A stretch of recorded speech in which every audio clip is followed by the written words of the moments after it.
ഇടയൻ. അങ്ങനെ ഈ സങ്കീർത്തനം കാണാമെന്ന് പഠിക്കണം എല്ലാവരും. ഏത് സമയത്തും ഈ സങ്കീർത്തനം പാടി ദൈവത്തെ മഹത്വപ്പെടുത്താൻ ഇടയായി. ഈ സങ്കീർത്തനതായ ഒരു പ്രത്യേകത ഞാൻ ബൈബിൾ സ്കൂളിൽ പഠിപ്പിച്ചൊരു വിദ്യാർത്ഥിയുടെ മകളുടെ വിവാഹ ഉറപ്പിന് വേണ്ടി വിളിച്ചു. പാലക്കാടാണ് ഞാൻ ഇവിടെ ചെന്നു. വിവാഹ ഉറപ്പല്ലേ, മറ്റ് ശുശ്രൂഷയൊന്നുമില്ല. ഞാനൊരു അധ്യാപകനായതുകൊണ്ടും അവനോട് പറഞ്ഞ സങ്കീർത്തനം വായിക്കും.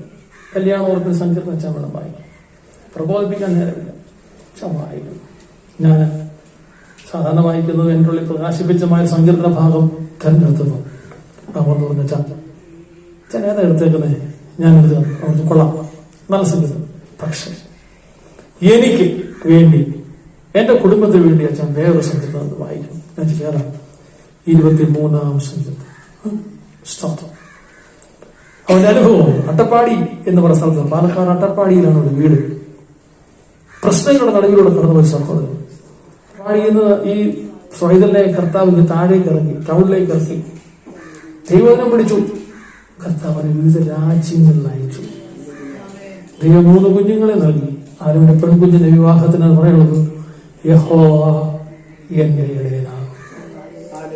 അത് പറഞ്ഞ അട്ടപ്പാടിയുടെ മലമുടക്കുകളിൽ ആ വലിയ മലയുടെ മുടക്ക് അപ്പൻ വാറ്റിയ ചാരായം കുപ്പിക്കകത്ത് കൊണ്ടുവന്ന് വിറ്റ് നടന്നു. എന്നെ ഇന്നേകളുടെ മുമ്പിൽ മാന്യനായി നിർത്തി എന്റെ കുഞ്ഞിനെ അനുഗ്രഹിക്കപ്പെട്ട വിവാഹം ഒരുക്കിയതോ ആ എന്റെ ദൈവം എന്റെ ഇടയൻ.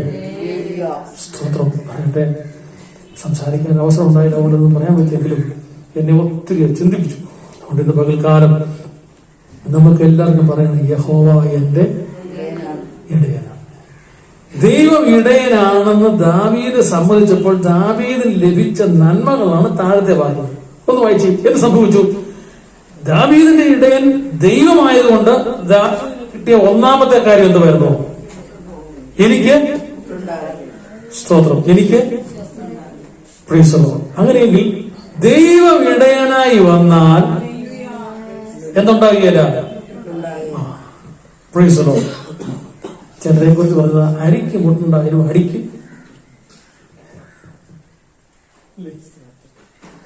അരിക്ക് മുട്ടുണ്ടായാലും എന്തിനും മുട്ടുണ്ടാകത്തില്ല, അടിക്ക് മുട്ടുണ്ടാകില്ല.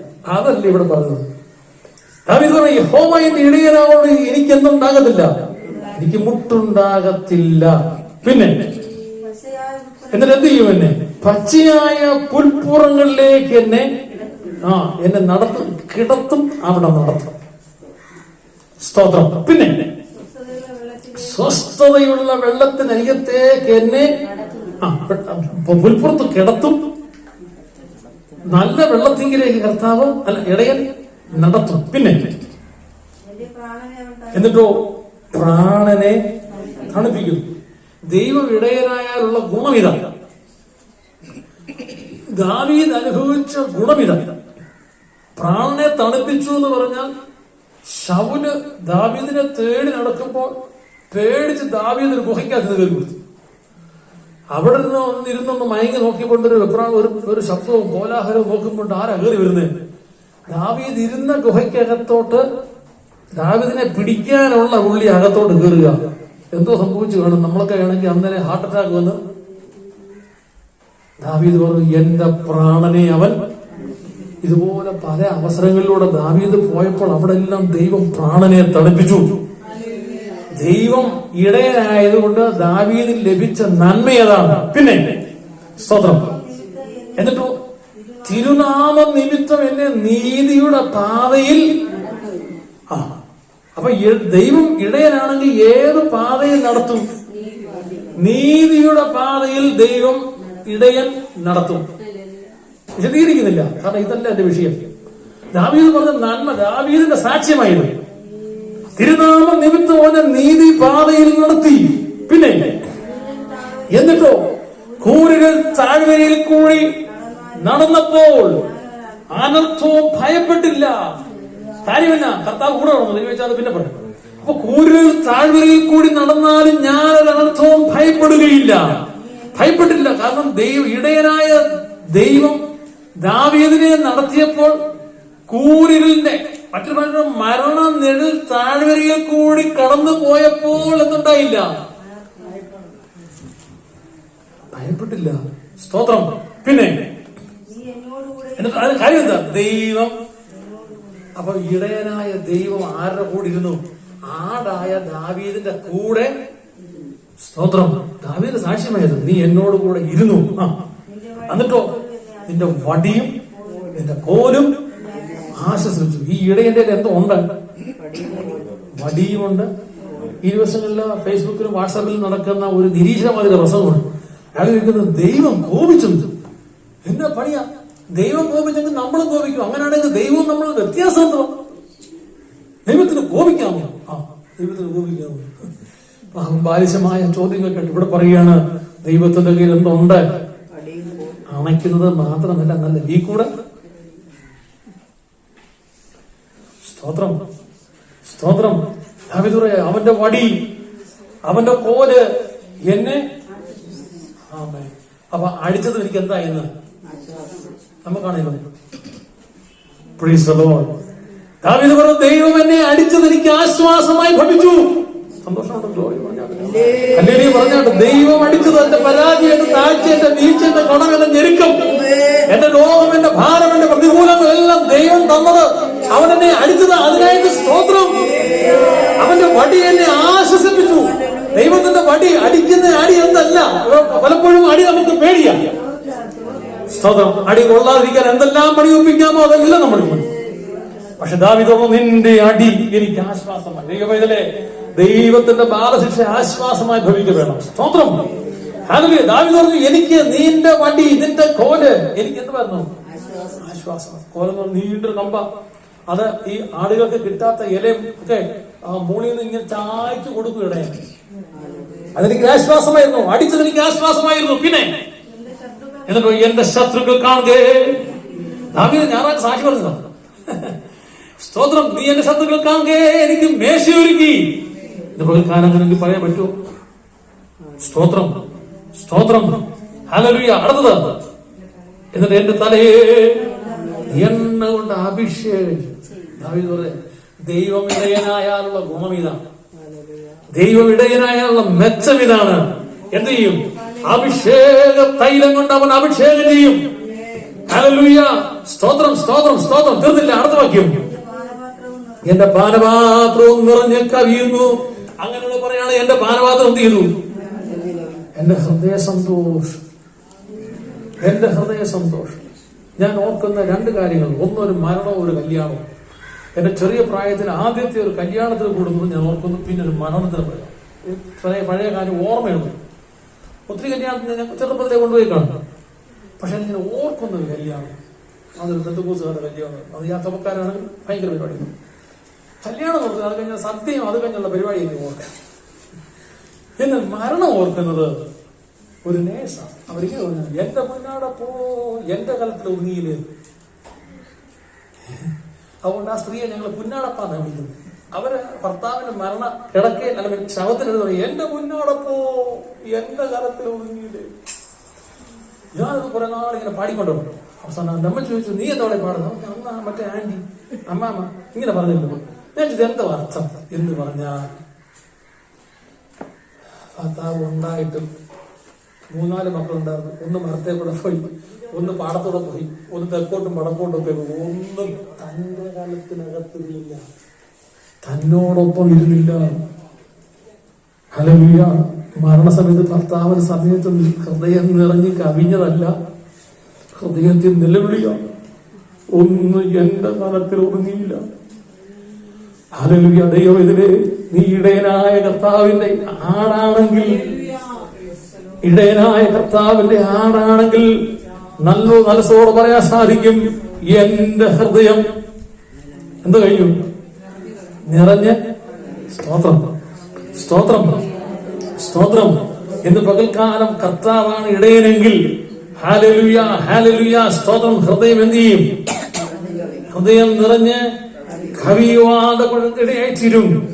അതിനെക്കുറിച്ച് പറയുന്നില്ല. പിന്നെ അടുത്ത വാക്യം, ദാവീദ് പറഞ്ഞത്, സങ്കീർത്തനം സാക്ഷി പറഞ്ഞത്. അടുത്തത്, എന്നിട്ടോ നന്മയും കരുണയും എന്റെ ആയുഷ്കാലമൊക്കെയും എന്റെ പുറകെ വരും. നന്മയും കരുണയും. സ്തോത്രം.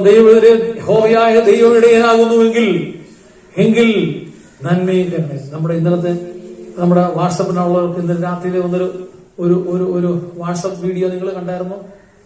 ഒരു കർത്താവദാസന്റെ മകൻ പറഞ്ഞ അനുഭവ സാക്ഷ്യമാണ്. പോൾ എന്നാണ് അദ്ദേഹത്തിന്റെ പേര്. പെരുകട AG സഭയുടെ പാസ്റ്റർ. അദ്ദേഹം നല്ല കമ്പനിയായിരുന്നു. ആ പാസ്റ്റർ ജയരാജ് എന്നാണ് അദ്ദേഹം മരിച്ചുപോയി. അദ്ദേഹവുമായുള്ള സന്തോഷത്തിലായിരുന്നു. അതുകൊണ്ട് എന്റെ മക്കൾ രണ്ടുപേരുടെ സ്നാനം നടന്നത് ആ AGയുടെ തൊട്ടിക്കഥ, സ്നാനം തൊട്ടിക്കഥ. നല്ലൊരു കർത്തദാസ്. അദ്ദേഹം 2 മക്കൾ, ഒന്ന് ഈ മോനും ഒരു മോളും. ആ മോനെ കുറിച്ചുള്ളതാണ്. ആ മോന് ഈ അപ്പന്റെ താല്പര്യം അവൻ കർത്താവിന്റെ വേലക്കാരനായി മാറും. വീടില്ല, കൂടില്ല, ഒരിടപാടുമില്ല. ഈ അപ്പൻ എപ്പോഴും പറയും, മോനെ നീ സുവിശേഷം വരയ്ക്കുന്നു, നീ സുവിശേഷം വരയ്ക്കുന്നു. അപ്പം ഈ ദേവദാസന് സുഖമില്ലാതെ സഭാചാർജ് വിട്ടു. അതിന് മേടിക്കാൻ കാശില്ല.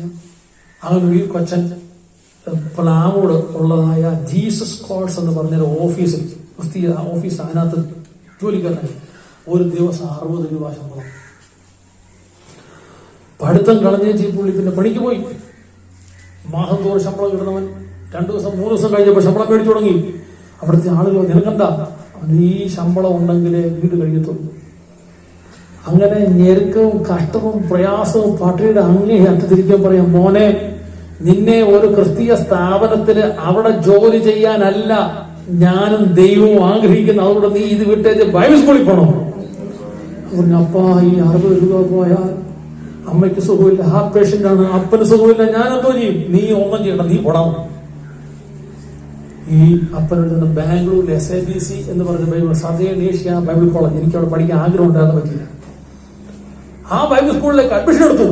65,000 രൂപ ഒരു വർഷത്തേക്ക് ഫീസ് ഉണ്ട്. ഈ മോൻ പറഞ്ഞു, നിങ്ങൾ കേൾക്കാത്തവർക്ക് വേണ്ടി ഞാൻ പറയുക കേട്ടോ, വാട്സപ്പ് ഇല്ലാത്തവർക്ക് വേണ്ടി പറയുക. ഞാൻ പറഞ്ഞേക്കാട്ടില്ല, ആ കൊച്ചന്റെ കേൾക്കണം, നിങ്ങൾ വാട്സപ്പുള്ളവർക്ക് കേൾക്കണം. അവന്റെ വായിൽ തന്നെ കേൾക്കാം. അവൻ പറഞ്ഞു, പപ്പ ഈ ഫീസ് കൊടുക്കാതെ പഠിക്കാൻ പറ്റിയ സ്ഥലങ്ങളുണ്ട് ഇവിടെ, ഞാൻ അവിടെ പഠിക്കാം. ഞാൻ അങ്ങോട്ട് പോയി. ഇല്ല, നീ അവിടെ തന്നെ പഠിക്കണം. 65,000 രൂപ പറയാം. 10 വർഷം ഉണ്ടെങ്കിലേ എനിക്ക് 65,000 രൂപ ഉണ്ടാകത്തുള്ളൂ. 10 വർഷം ഉണ്ടെങ്കിലേ. ഈ അപ്പൻ പറഞ്ഞു വിട്ടു. പറയട്ടെ, ബൈബിൾ സ്കൂളിൽ പോകാൻ ഒരു ആന്റി 1000 രൂപ കൊടുത്തു. അതിനെ പോയിട്ട് ടിക്കറ്റ് എടുത്തു. അപ്പനും മോനും കൂടെ അങ്ങോട്ട് പോകാൻ അപ്പനെ തിരിച്ചു വരാനുള്ള പോയിട്ട് 100 രൂപ വെച്ചോണ്ട് പറയട്ടെ, ഞായറാഴ്ച വൈകുന്നേരത്തെ ട്രെയിനിൽ പോകണം. ഞായറാഴ്ച രാവിലെ ഒരാൾ വിളിച്ചു പറഞ്ഞു, നീ തിരുമല AGയിലേക്ക് വരണം, ആ സഭയിലേക്ക് വരണം. അവനോട് ചെന്നു. ഇവിടുത്തെ സഭയോ അപ്പൻ്റെ അവിടുത്തെ കൂടിയിട്ട് അപ്പനോടും അമ്മയോടൊപ്പം ആരാധന കൂടിയിട്ട് കൊച്ചനോട് ചെന്നെ പാസ് പറഞ്ഞു, മോനെ നീ അവിടെ നിന്നാണ് അകത്തോട് കയറി, നീ അവിടെ നിന്ന്. എന്നിട്ട് അദ്ദേഹം അത് വീഡിയോക്കകത്തില്ല കേട്ടോ, മറ്റൊരാളിനോട് പറഞ്ഞതാ. ആ ദൈവദാസൻ പറഞ്ഞു, മോനെ നീ അവിടെ നിന്ന്. എന്നിട്ട് പറഞ്ഞു, ഞാൻ അല്പം മുമ്പ് നിങ്ങളോട് പറഞ്ഞ ചെറുപ്പക്കാരൻ അതാണ്. സഭായോഗം അവസാനിച്ചിരിക്കുകയാണ്. ആശീർവാദം പറയുകയാണ്, നിങ്ങൾ ഇറങ്ങിപ്പോകുമ്പോ നിങ്ങളുടെ ഭക്തരുള്ളത് മുഴുവൻ മറ്റേ കൊടുത്തു. എല്ലാവരും ഇറങ്ങിപ്പോകുന്നവർ നേരത്തെ ഒരു മുൻ ധാരണയിലാണ് വന്നത്. പത്രരാജ്യം ദേശാംശം കൊടുത്തു വെച്ച് മിച്ചമുണ്ടാകുന്ന എല്ലാം കൊച്ചൻ്റെ കൊടുത്തു വെച്ചു. വീട്ടിൽ വന്നപ്പോൾ ഒരു വർഷത്തെ ഫീസിനുള്ള 65,000 പിന്നെ മറ്റു ചിലവുകൾക്കും കുറെ മിച്ചവും കൂടെ ചേർന്ന് പൈസ കിട്ടി. ഇവനങ്ങ് സങ്കടമായി. ഏതാ സാധാരണ ഇവർക്ക് പൈസ കിട്ടി സന്തോഷമില്ല, ഇവൻ പറയാൻ സങ്കടമായി. കാരണം എനിക്ക് പോകണമല്ലോ, അവന് പോകാൻ താല്പര്യമില്ല. ഈ മകനെ കർത്താവ് കൊണ്ടുപോയി. അവൻ ദൈവത്തിനെ പിടിച്ച അവിടെ ചെന്നപ്പോ സ്തോത്രം ബൈബിൾ സ്കൂളിലാക്കി വെച്ചിറങ്ങിയപ്പോൾ രോഗിയായ അപ്പൻ പറഞ്ഞു, മോനെ നിന്നെ ഇവിടെ കൊണ്ടാക്കാൻ ഞാൻ വന്നു, നിന്നെ തിരിച്ചു കൊണ്ടുപോകുക ഞാൻ കാണുമെന്ന് അറിയത്തില്ല. എങ്കിലും നീ വിശ്വസ്തനായി കർത്താവിന്റെ വേല ചെയ്യണം, പുറകോട്ട് പോകരുത്. ഒരു കഞ്ഞി കുടിക്കാൻ മടിയില്ലാത്തപ്പോഴും ആ അപ്പൻ സുവിശേഷ വേലയ്ക്ക് മോനെ നിർബന്ധിച്ചിറങ്ങി. അവനത് അനുസരിച്ചു പോയി. പറയട്ടെ, കർത്താവിനെ സഹായിച്ച വിവാഹിതനാണ്. ദൈവവചന അടുത്ത മാസം UK-യിലേക്ക് അവരുടെ സഭയുടെ പാസ്റ്ററായിട്ട് പോവുക. UK-യിലെ പാസ്റ്ററായിട്ട് അവർ വിളിച്ചോണ്ട് പോവുക. നന്മയും കരുണയും എന്റെ ആയുഷ്കാലമെല്ലാം. സാധാരണ UK-യിലെ പാസ്റ്റർ, UK-യിലെ സഭാ ശുശ്രൂഷ കിട്ടാൻ ആളുകൾ അവിടുത്തെ ആളുകളുടെ കാല് പിടിച്ചു. മറ്റുള്ളവരുടെ പുറകെ നടക്കുമ്പോ അവിടുത്തെ ആളുകൾ പറയാണ്, ജയപ്പോളെ നീ 3 വർഷത്തേക്ക് പാസ്റ്ററായിട്ട് അടുത്ത ആഴ്ച പോവുക. ദൈവമേതലെ യഹോവ ഇടയനാകുന്നുവെങ്കിൽ ഈ ഇടയന്റെ പ്രത്യേകതയുണ്ട്. സ്തോത്രം. അതനുഭവിച്ചറിഞ്ഞ ദാവീദ് പറയണ, യഹോവ എന്റെ ഇടയനാകുന്നു, എനിക്കൊരു മുട്ടുണ്ടാകുന്നില്ല. മുട്ടുണ്ടായില്ലേ? എന്റെ അനുഭവത്തിൽ 2 പ്രാവശ്യം അപ്പം ഇറന്നവനാ ദാവീദ്. ഒരിക്കൽ നോഹിൽ ഇതുപോലെ സഭായോഗം നടക്കുന്നിടത്ത്, സഭായോഗം അന്നത്തെ പള്ളി നടക്കുന്നിടത്ത് ദാവീദും കൂട്ടരും വന്നേച്ച് പറഞ്ഞു, അപ്പം ഉണ്ടോ? വിശക്കുന്നു രാവിലെ. പുരോഹിതൻ പറഞ്ഞു, ഇവിടെ ഒന്നുമില്ല. ഇതിനെക്കാട്ടി വലിയ ഗതികളില്ല വാസ്. അവിടെ പറയാം, മേശപ്പുറത്ത് വെക്കുന്ന കർത്തൃമേശ ഒഴികെ ഒന്നുമില്ല. അത് ഉപദേശമാർക്കുള്ളതാണ്, സാധാരണക്കാർ കഴിക്കാൻ വെക്കുന്നുമില്ല. ദാവീദ് പറഞ്ഞു, എന്റെ പേര് അഭിഷേകമുള്ളതുകൊണ്ട് എനിക്ക് തന്നേക്കാൻ പറഞ്ഞു. അപ്പ ഇറന്ന് വാങ്ങിച്ചെന്ന് പറയാ, എനിക്കൊരു മുട്ടും റിപ്പോർട്ടറി സപ്പോർട്ട് മേടിക്കാൻ ദാവീദ് നടന്നില്ല. ഭാരങ്ങളെയും പ്രയാസങ്ങളിലും കഷ്ടങ്ങൾ എത്രയേറിലും കലങ്ങിടാതെ, ഓ കഷ്ടങ്ങൾ എത്രയേറിലും കലങ്ങിടാതെ, നിത്യവും ദുഷ്ടന്റെ ഘോര ദൃഷ്ടിയിൽ തീരോളവോ, ദുഷ്ടന്റെ പരിചിടാരിതോളവോ, മണിക്കു തുല്യമായി സക്കരായി സ്തുതിച്ചിടാം കണ്ണിൻ മണി. ഹല്ലേലൂയ.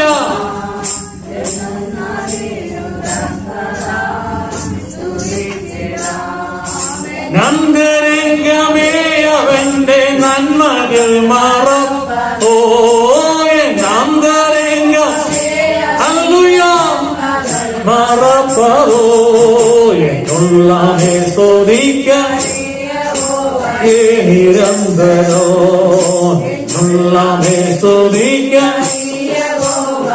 നിരന്തരം.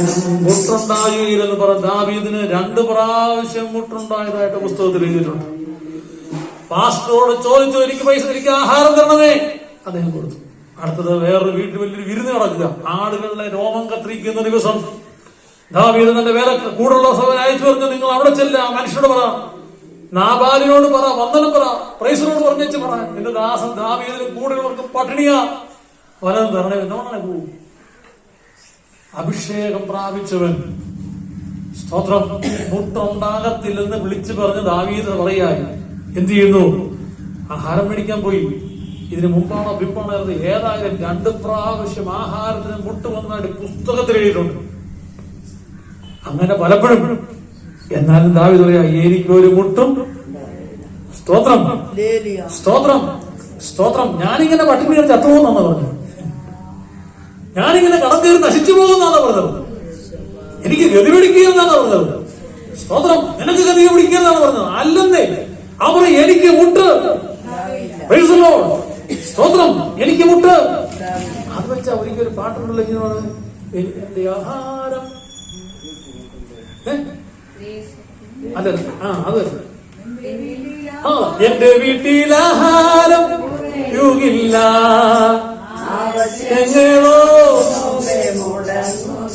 അവിടെ എന്റെ വീട്ടിൽ ഈ 10ാമത്തെ മാസത്തിന്റെ അവസാനം ഞായറാഴ്ച പറ, എന്റെ വീട്ടിൽ. Hallelujah, hallelujah, hallelujah. 20ാമൻ നീതിമാനെ പട്ടിണി കിടത്തത്തില്ല. സ്തോത്രം, എനിക്ക് മുട്ടുണ്ടാകത്തില്ല എന്ന് ദാവീദ് പറഞ്ഞുവെങ്കിൽ, പാടിയെങ്കിൽ മുട്ടുണ്ടാകത്തില്ല. അപ്പോൾ തന്നെ മുട്ടുണ്ടായിട്ട് എഴുതിയിട്ടുണ്ട്. അപ്പോഴും പറയാം, എനിക്ക് എന്തില്ല. സ്തോത്രം, ഹല്ലേലൂയ. മനസ്സിലാക്കിയവർക്കായി ദൈവത്തെ സ്തുതിക്കുന്നു. ഹല്ലേലൂയ. സഭായോഗത്തിന് വന്നപ്പോ എന്താ പറഞ്ഞത്? എനിക്ക് ആകെ കട്ടപ്പാടും ഞെരുക്കമാണ്, ഇടിയും തൊഴിയുമാണ്, പ്രയാസം പ്രതികൂലമാണ്, ഞെരുക്കം കടമ ജപ്തി വരുന്നതെന്നാണ് പറഞ്ഞത്. എനിക്ക് മുട്ട്. കാരണം യഹോവ അതാ യഹോവ എന്റെ ഇടയനാണ്. വിശ്വസിക്കുക, ദൈവം ഇടയനെങ്കിൽ ഈ 10 മാസക്കാലം മുട്ടുണ്ടായിട്ടുണ്ടെങ്കിൽ ഏതെങ്കിലും 15ാം മാസം, ഹല്ലേലൂയ, അതുപോലെ അടുത്ത തിങ്കളാഴ്ച നാളെ മുതൽ, ഇന്ന് മുതൽ എന്റെ ദൈവം എനിക്ക് മുട്ട് വരുത്തത്തില്ല. സ്തോത്രം. വിശ്വസിക്കുന്നവർക്കായി സ്തോത്രം, ഏറ്റെടുക്കുന്നവർക്കായി സ്തോത്രം, സ്തോത്രം, സ്തോത്രം, സ്തോത്രം, സ്തോത്രം. ഹല്ലേലൂയ. ഈ ഇടയൻ ആ നല്ല ഇടയന്റെ ആടായി മാറിയതുകൊണ്ട് ദാവീദ് പറയുകയാണ്, യഹോവ എന്റെ ഇടയൻ. Price the Lord. എന്നിട്ടോ ശത്രുക്കളുടെ മുൻപാകെ, ശത്രുക്കൾ എന്താ ആഗ്രഹിക്കുന്നത്? നീ പട്ടിണി കിടന്നു ഒരു പരിപാകണം, നീ രോഗിയായി ഇല്ലാതെയാകണം, നിന്നെ വീട്ടിൽ നിറക്കി വിടണം. എന്തെല്ലാമാണോ ശത്രു ആഗ്രഹിക്കുന്നത്? നന്മ ഒരിക്കലും ശത്രു ആഗ്രഹിക്കുന്നില്ല, തിന്മയെല്ലാം ഒന്നും ആഗ്രഹിക്കുന്നില്ല. സകല നന്മയും മുടക്കുമ്പോ ദാവീദ് പറയുകയാണ്, ശത്രുക്കളുടെ മുൻപാകെ നീ എനിക്ക് സ്വന്തം പറയാവോ? ഹല്ലേലൂയ. ശത്രുക്കളുടെ മുൻപാകെ കർത്താവ് മേശയൊരുക്കും. സ്തോത്രം. പകൽക്കാലം ദൈവത്തെ മഹത്വപ്പെടുത്ത്. ശത്രുക്കൾ കാണുക, നീ എനിക്ക് മേശയൊരുക്കും എന്ന് പറഞ്ഞ ഭക്ഷണത്തിലുമുണ്ട്. ഹല്ലേലൂയ. ഭക്ഷണത്തിൽ വിശന്നിരിക്കുമ്പോൾ നീ ഭക്ഷിക്കുമെന്ന് ദൈവങ്ങളുടെ ഇടയനെങ്കിൽ, ഹോമായി ഇടയനെങ്കിൽ ഇന്ന് പകൽക്കാലം വിശ്വസിക്കുന്നത് എനിക്ക് നന്മ മുടങ്ങുന്നുണ്ട്. Hallelujah. Hallelujah. Praise the Lord. Praise the Lord. Hallelujah. ഇന്ന് പകൽക്കാലം കർത്താവിനെ സഹായിക്കും. എന്റെ ഇടയൻ. Praise the Lord. ഇന്നത്തെ പ്രത്യേക സാഹചര്യത്തിലാണ് ഞാൻ ഈ സുനായിട്ട് വെച്ച് നിൽക്കുന്നത്, ഈ മോക്കെട്ട് കേട്ട് നിൽക്കുന്നത്. അതിൻ്റെതായ ബുദ്ധിമുട്ടുണ്ട്. ഇത്ര സമയം ഇതിങ്ങനെ വെക്കുകയാണെങ്കിൽ, അങ്ങനെയാണെങ്കിൽ ഇത് വെച്ച് ഇതിനെ വീതെ വേറൊന്ന് വെച്ച് തലമൂടി ഈ ഇതുപോലെ സൂത്രം വെച്ച് ആശുപത്രിക്ക് നേഴ്സുമാരെയും മറ്റുള്ളവരെയും കണ്ടു വണ്ടി ഓടിക്കുന്ന ഈ PPE കിറ്റ് എന്ന് പറഞ്ഞ സാധനം ഇട്ടുകൊണ്ടിരിക്കുന്നത്. നമുക്ക് ശകല നേരത്തേക്ക് ഇത് വെക്കാൻ പ്രയാസമാണെങ്കിൽ സ്വതന്ത്രം എല്ലാവരും ഉള്ളവരൊക്കെ മൂക്കൊക്കെ മടക്കി വെച്ച് സ്തോത്രം. ഹല്ലേലൂയ. ഉള്ളവരെല്ലാം എടുത്ത് വെച്ചാൽ സ്തോത്രം സ്തോത്രം സ്തോത്രം. ഒരു ഘട്ടൊക്കെ കെട്ടിയിരുന്നു. Praise the Lord. ഹല്ലേലൂയ. സ്തോത്രം സ്തോത്രം സ്തോത്രം സ്തോത്രം. ഓർക്കുക, കഴിഞ്ഞ ദിവസം പറഞ്ഞ ഞാൻ ഇത് മാത്രമേ വെച്ചുള്ള ഇതില്ല. പക്ഷെ ഒന്നുകൂടെ പറഞ്ഞ ഈ ഇത് കൊണ്ടുവന്ന് എനിക്ക് പ്രധാനം പറയാൻ ശബ്ദം എനിക്ക് കേൾക്കുന്നത്. അതുകൊണ്ടാണ് ഇത് ചുമക്കാൻ ഇന്ന് എന്റെ ഗ്രേഷ്യസ് ഉള്ളതുകൊണ്ടാണ്, അല്ലെങ്കിൽ ചുമന്നുകൊണ്ടാണ്. Price the Lord. ഇത് വളരെ നാളത്തെ ഒരു പ്രാർത്ഥന മറുപടിയായി സാധനം. എന്റെ ചെറിയ ഈ പള്ളി വെച്ച മൈക്ക് ഓപ്പറേറ്റീവ് ആയിരുന്നു. വിശ്വാസി വന്ന ശേഷം എനിക്കുള്ളത് ആദ്യം ഒരു 60 ആംപ്ലിഫയർ 60 വാട്ട്സിന്റെ. എന്റെ സ്നേഹത്തിന് 80 വാട്ട്സ്. അങ്ങനെ 60-80 2 ആംപ്ലിഫയർ കൂട്ടി യോജിപ്പിച്ചാണ് ഞങ്ങളുടെ അന്നത്തെ മിനി ക്രൂസുകൾ മുഴുവൻ നടത്തിയിട്ടുള്ളത്. പിന്നെ ആഗ്രഹിച്ചു ഒരു ഇത് ഹാൻഡ് മൈക്ക് എന്നതിന്റെ പേര്. കാരണം ഇത് ബാറ്ററി വെച്ചതാണ്, ഇതിന് പെർമിഷൻ ഒന്നും വേണ്ട സാധനമാണ്. ഒത്തിരി നാളത്തെ ആഗ്രഹമാണ്. കഴിഞ്ഞ ജാനുവരി മാസത്തിലാണ് ഇതിന് എനിക്ക് പണം പോകുന്നത്. എന്റെ മുൻ സെൻട്രൽ പാസ്, ഇന്ന് അദ്ദേഹം വിദേശത്താണ്. അദ്ദേഹമാണ് ആദ്യം പൈസ. അതോടെ ചേർന്ന് പിന്നെ ബാക്കിയാണ് ഈ കവറും സ്റ്റാൻഡ് കൊണ്ടുവന്നിട്ടില്ല, സെറ്റപ്പ് ഒക്കെ ആക്കി തീർന്നത്. 23,000 രൂപ എനിക്ക് ചെലവ് കൊടുക്കുന്നുണ്ട്. സ്തോത്രം. ദൈവദാസൻ നൽകിയതാണ്. അതായത് ഇത് കിട്ടിയതിന്റെ അടുത്ത ദിവസം ഒരു കുറവാണ്. ഇതുവരെ ഒരു പരസ്യം നടത്തില്ല. ആദ്യത്തെ പൊതുയോഗമായത്. സ്തോത്രം. കഴിഞ്ഞ ദിവസം ഉപവാസമായിരുന്നല്ലോ. കഴിഞ്ഞ വെള്ളിയാഴ്ച സാധാരണ ഉപവാസം പ്രഖ്യാപിച്ചെങ്കിലും ഞാൻ കഴിഞ്ഞ ദിവസം പറഞ്ഞല്ലോ, കഴിഞ്ഞ ദിവസങ്ങളായിട്ട് 2 മാസമായിട്ട് മാസത്തിൽ 3 ദിവസം കുറഞ്ഞത് ഉപവസിക്കുന്നത് പറ്റിയില്ല. അതുകൊണ്ട് വ്യാഴാഴ്ച രാത്രി ഒരു ഞാൻ ഉപവാസമായിരുന്നു. എന്നോട് ബുസ്വസനം ഭാഗ്യമായിട്ട് ഉപവസിച്ചു. അപ്പൊ ഇതിലും അങ്ങനെ ആ ഉപവാസം അതിനു പോയപ്പോ ഇന്ന് വരെ ഉണ്ട്. അപ്പം ശബ്ദം വരുന്നില്ല. അപ്പം ഈ ഒന്നാമത് ഈ അകലമായതുകൊണ്ട് നമ്മളെല്ലാം പുറകോട്ടൊക്കെ മാറിയൊന്നും കേൾക്കത്തുമില്ല. എൻ്റെ ഇടപാട് തീരും. അതുകൊണ്ട് ഞാൻ ശരിയാക്കി വെച്ച് ഗ്രേഷ്യസ് മക്കളെ എടുത്തോളാൻ പറഞ്ഞു. അങ്ങനെ ചുമന്നോട് തന്നുകൊണ്ട് ഇതിനോട് പ്രസംഗിക്കുന്നത് നിങ്ങൾക്കെല്ലാം ശക്തമായിട്ട് കേൾക്കാമല്ലേ? സ്തോത്രം. ഇത് എനിക്ക് സ്വന്തമായിട്ടുള്ളതാണ്. നമ്മൾ സഭയ്ക്ക് വേണ്ടി ഇത് വേണ്ട ഇതിൽ ചേർത്തോളണം. അതാകുമ്പോൾ എടുത്തു നടക്കാനൊക്കെ സൗകര്യമുണ്ട്. ദൈവം വെച്ച് നമുക്ക് വാങ്ങിക്കണം. Price the Lord. സ്തോത്രം. അപ്പൊ അവിടെ എല്ലാരും ഇത് ഒന്ന് വെച്ചിരുന്നത് നല്ലതാണ്. വെക്കണമെന്ന് ആഗ്രഹിക്കുന്നു. അല്ല, നിയമം ഉണ്ടല്ലോ, നമുക്ക് അതനുസരിക്കാം. Praise the Lord. ഹല്ലേലൂയ. സ്തോത്രം. ദാവീദ് പറയുന്നത് യഹോവ എന്റെ ഇടയനാണ്. ഈ ഇടയന് ഒത്തിരി കാര്യങ്ങൾ ഒരാളെന്ന് പ്രാർത്ഥിച്ചപ്പോ പറഞ്ഞതുപോലെ ഒന്നാമത്തെ ഒരു വാക്യം വായിച്ച പത്രോസ് എഴുതിയ ലേഖനം 1-ാം ലേഖനം 5-ാം അധ്യായത്തിന്റെ 3-4 വാക്യങ്ങൾ. പുസ്തകം ഉണ്ടെന്ന് എല്ലാവരും മക്കളെ. ഈ യഹോവ നിങ്ങളുടെ ഇടയനാണെങ്കിൽ ഒന്നിനും മുട്ടുവരത്തില്ല.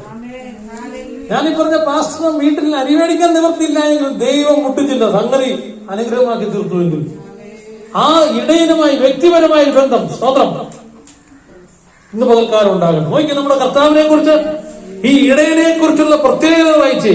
1 പത്രോസ് 5-ാം അധ്യായം 3-4 വാക്യങ്ങൾ.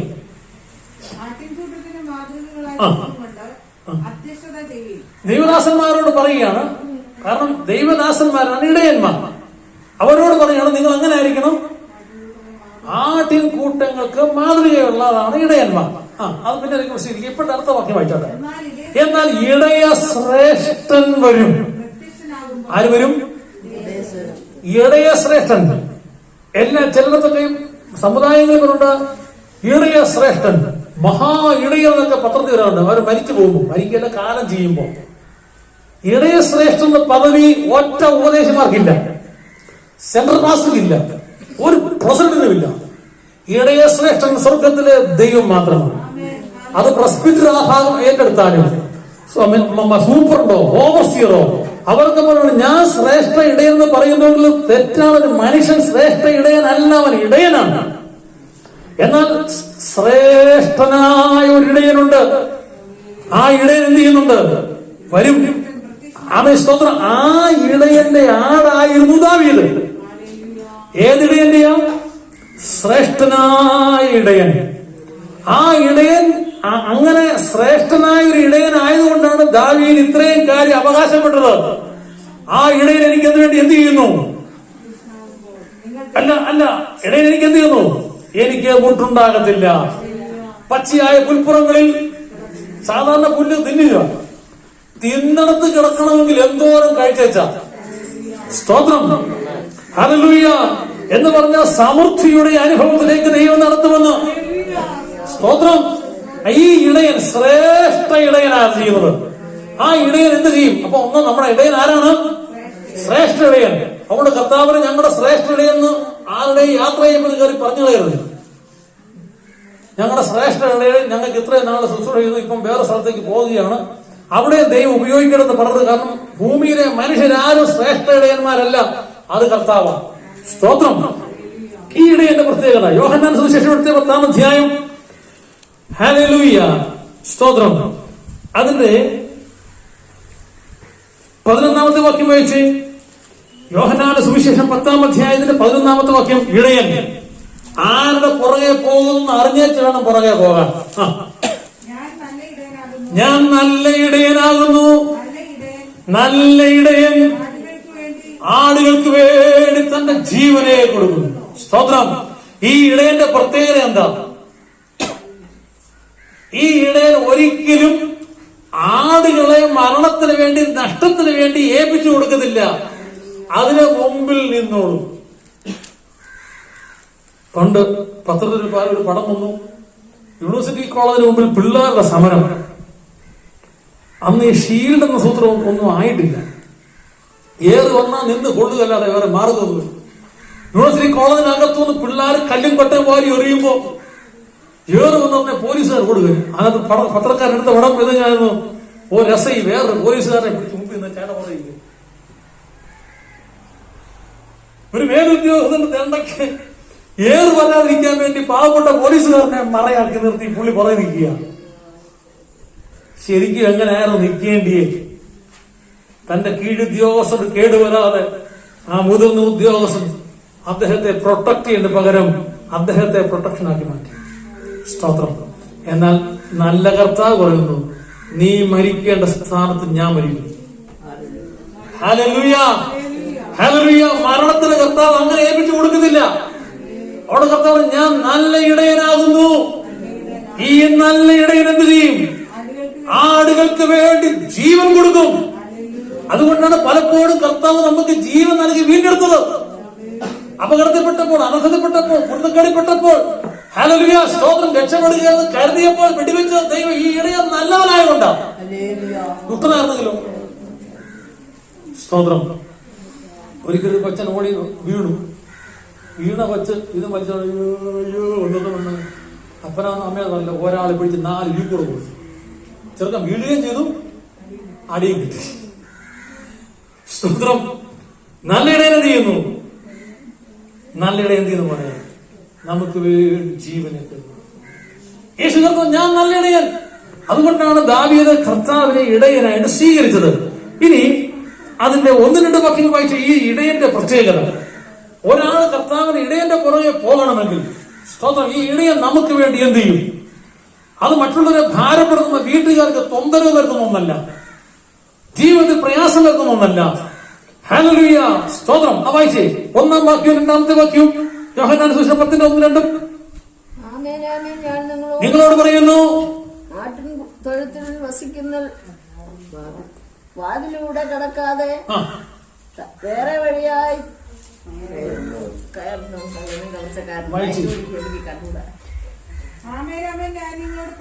ഞാൻ നിങ്ങളോട് പറയുന്നു,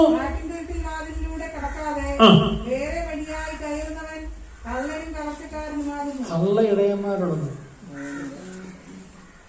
യേശു പറയാണ്, സ്തോത്രം, ആദ്യം തൊഴുത്തുകൾ കൂടി വരുന്ന നല്ല വാതിലൂടെ വരുന്നവനാണ് ഇടയൻ. അല്ലാത്തവരെ വരും, വേറെ വിട്ട് കഥ കുളിച്ചും മേൽക്കൂര കുളിച്ചും ഇതിന്റെ അടി അറുത്തും ലൈറ്റ് മെയിൻ സ്വിച്ച് ഓഫ് ചെയ്തും എങ്ങനെയൊക്കെ വരാമോ അങ്ങനെയെല്ലാം കയറി വരും. സ്തോത്രം, ഹല്ലേലൂയ. എന്നാൽ ഞാൻ നല്ല ഇടയൻ എന്ത് ചെയ്യുന്നു? എങ്ങനെയാകുന്നു? 1 വായിച്ചേ.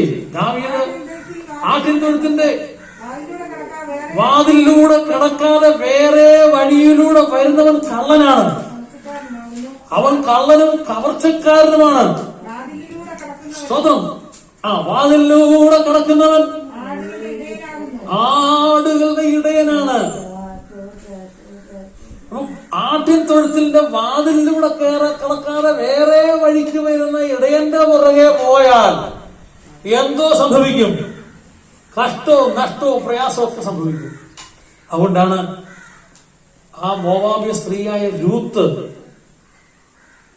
മടങ്ങി വന്നപ്പോൾ, ബെത്ലഹേമിൽ നവോമിയുടെ മടങ്ങി വന്നപ്പോൾ ബോവസ് പറഞ്ഞൊരു കാര്യമുണ്ട്. മകളെ, ഇസ്രായേലിന്റെ ദൈവത്തിന്റെ ചിറകിന്റെ കീഴിൽ ആശ്രയിച്ച് വന്നിരിക്കുന്ന നീ അനുഗ്രഹിക്കപ്പെട്ടവൾ. സ്തോത്രം. ആരുടെ പറയാ? ഒന്ന്, ഇസ്രായേലിന്റെ ദൈവത്തിന്റെ ചിറകിന്റെ കീഴിൽ ആശ്രയിച്ച് നിന്റെ വീട്ടുകാരെ നാട്ടുകാരെ വിട്ട് വന്ന നീ അനുഗ്രഹിക്കപ്പെട്ടവൾ. അവൻ നിനക്ക് അതിനു വേണ്ടി പ്രതിഫലം തരും. സ്തോത്രം. രൂത്തിന്റെ പട്ടണത്തിലെ ദൈവങ്ങളെ അവർക്കറിയാമായിരുന്നു. എന്നാൽ ആ ദൈവങ്ങളുടെ പുറകെ പോകാൻ ആരുടെ പുറകെ വന്നു? നവോമി അമ്മാവിയമ്മയുടെ ദൈവത്തിന്റെ പുറകെ വന്നു. സംഗതി പിന്മാലത്തിൽ പോയി. ദേശത്ത് ക്ഷാമം വന്നപ്പോൾ, ഇടർച്ച വന്നപ്പോൾ, ബെത്ലഹേം എന്ന വാക്കിനർത്ഥം അപ്പത്തിന്റെ പട്ടണം എന്നാണ്. അപ്പത്തിന്റെ പട്ടണത്തിൽ എന്ത് വന്നു? ക്ഷാമം വന്നു. അതുകൊണ്ട് വിശ്വാസം വന്ന ക്ഷാമം വരികയെന്നാലും പറഞ്ഞുകൊള്ളിരുന്നു. പ്രയാസവും പ്രതികൂലം വരികയെന്നല്ല, വരും. അതിന് നടുവിൽ കർത്താവ് പറഞ്ഞു, ഞാൻ നിങ്ങളോടുകൂടി ഉണ്ട്. സ്തോത്രം. അതുകൊണ്ട് അപ്പത്തിന്റെ പട്ടണത്തിൽ ക്ഷാമം വന്നപ്പോൾ നവോമി മഹ്ലോനും കുഞ്ഞുങ്ങളോട് ഇറങ്ങിപ്പോയി. ആ ഇറങ്ങിപ്പോക്ക് പിന്മാറി എന്ത് സംഭവിച്ചു? അപ്പനും 2 മക്കളും നഷ്ടപ്പെട്ടു. പിന്നെ കിട്ടിയതോ ലാഭമായത് അന്യദേശക്കാരിയായ ഒരു മരുമോളെ. ഈ മരുമോള് ഒരാളല്ല 2 പേരുണ്ടായിരുന്നു. 2 മരുമക്കളും വന്നു അമ്മാവിയമ്മയെ കെട്ടിപ്പിടിച്ച് പൊട്ടിക്കരഞ്ഞപ്പോൾ അമ്മാവി പറഞ്ഞു, മക്കളെ, നിങ്ങളുടെ ചാർച്ചക്കാർ നിങ്ങളുടെ ദേവന്മാരുടെ അടുക്കിലേക്ക് പോകണമെന്നാ പറഞ്ഞു. അപ്പോൾ ഈ രൂത്ത് മാത്രം പറഞ്ഞു, എന്നാ പറഞ്ഞു? യഹോവയാണ്, നിന്നാണ്, ഞാൻ നിന്നെ വിട്ടുപിരിയത്തില്ല. നീ എവിടെ പാർക്കുന്നുവോ അവിടെ ഞാൻ പാർക്കും. നിന്റെ ദൈവം എന്റെ ദൈവം. നീ എവിടെ പാർക്കുന്നുവോ അവിടെ ഞാൻ പാർക്കും. നീ എവിടെ മരിച്ചടക്കപ്പെടുവോ അവിടെ ഞാൻ മരിച്ചടക്കും. ആദ്യം നിന്റെ ദൈവം. അങ്ങനെ പറയാൻ കാര്യം, നവോമിയുടെ ഭാര്യ ഭർത്താവ് മരിച്ചു, മഹ്ലോൻ എന്ന പേര് കേട്ടോ. നവോമിയുടെ ഭർത്താവിന്റെ പേരെന്നാ? മഹ്ലോനല്ല, എലിമേലെക്ക്. ക്ഷമിക്കണമേ, എലിമേലെക്ക് മരിച്ചപ്പോൾ, ഭർത്താവ് മരിച്ചപ്പോൾ, സാധാരണ എനിക്ക് ഭർത്താക്കന്മാർ മരിച്ച ഭാര്യമാർ എന്ന് പറയും, എന്തായാലും ശയ്യമേ ദൈവത്തെ സ്നേഹം പാട്ട് പാടുന്നു. ഞാൻ നേരത്തെ പറഞ്ഞത് എന്റെ കരത്തിൽ ഒതുങ്ങിയില്ലേ, എനിക്കിനി ആരാണോ എന്നൊക്കെ ചോദിച്ചപ്പോ ഈ നവോമി രൂത്ത് നോക്കുകൊണ്ട് അമ്മച്ചി സുഖമായിട്ടിരിക്കുന്നെന്ന് പറഞ്ഞു. കർത്താവ് തന്നു, കർത്താവ് എടുത്തു. പിന്മാറ്റത്തിലാണെങ്കിലും അങ്ങനെ പറയാൻ തോന്നുന്നു. നെഞ്ചുതടിക്കാനും മുറയിടാനും ആവലാതി പറയാനും നവോമി പോയില്ല. തന്റെ നഷ്ടത്തിൽ കർത്താവ് എന്നോട് കൂടിയുണ്ടോ, തലമുറയായ എന്റെ ദൈവമെന്നുള്ള പിന്മാറ്റത്തിൽ പോയെങ്കിലും അത് അകത്ത് കിടപ്പുണ്ടായിരുന്നു.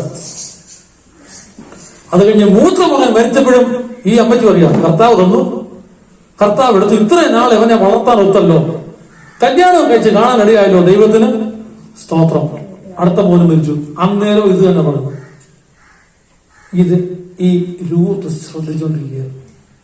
അവരുടെ നാട്ടിൽ ഇങ്ങനെ ഇതുപോലെ മരണവും നഷ്ടവും കഷ്ടവും വന്നാൽ ആളുകൾ വെപ്രാളപ്പെട്ട് വേവലാതിപ്പെട്ട് ഭാരപ്പെട്ടിരിക്കുമ്പോൾ ഈ അമ്മയോട് ചോദിച്ചു, അമ്മയ്ക്ക് ഇങ്ങനെ സമാധാനം കിട്ടിയത്, എന്റെ ദൈവം സകല ബുദ്ധിയെ കവിയുന്ന ദൈവ സമാധാനം എന്റെ ഹൃദയത്തെ നിലവുകളെ എല്ലാം നടത്തിയത് കൊണ്ടാണ് എനിക്ക് സമാധാനമായിരിക്കുന്നു. സ്തോത്രം.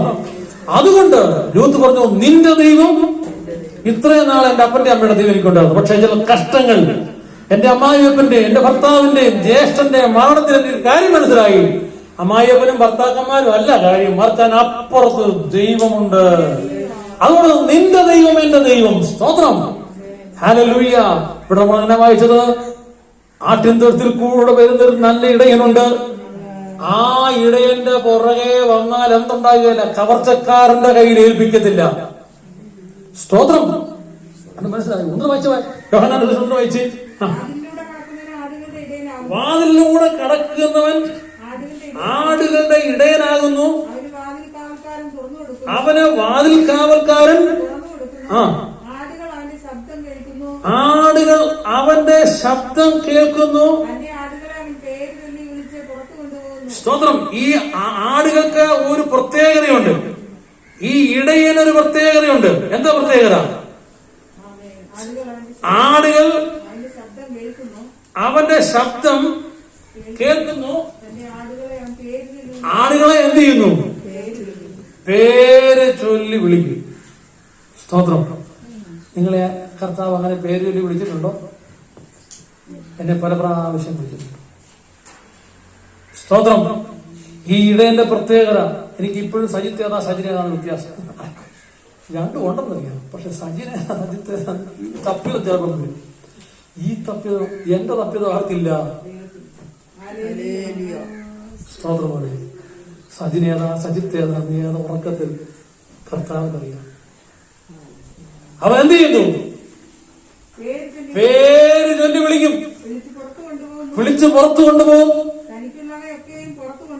പോയ ശേഷം മുമ്പായി നടക്കുക. ഇടയൻ മുൻപേ നടക്കുക. ആടുകൾ അവന്റെ ശബ്ദം അറിഞ്ഞ് അവനെ അനുഗമിക്കുന്നു. അപ്പൊ ആടുകൾ ശബ്ദം കേട്ട് പുറകെ വരും. ആശ്വാസവും സമാധാനം ആഗ്രഹിച്ച ദൈവത്തെ ഇടയനായി കണ്ടവരെല്ലാം അവന്റെ ശബ്ദം കേട്ട് കർത്താവിന്റെ പുറകെ അവിടെ ചെന്ന് അവർ അന്യന്റെ ശബ്ദം അന്യന്മാരുടെ ശബ്ദം അറിയായതുകൊണ്ട് അന്യനെ അനുഗമിക്കാതെ വിട്ട്. സ്തോത്രം.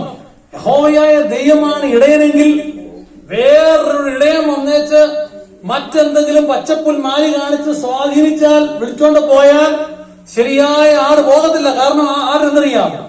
തന്റെ യജമാനനെ അറിയാം. സ്തോത്രം. തന്റെ ഇടയനെ അറിയാം. ഒന്ന് വെച്ച വാക്യം.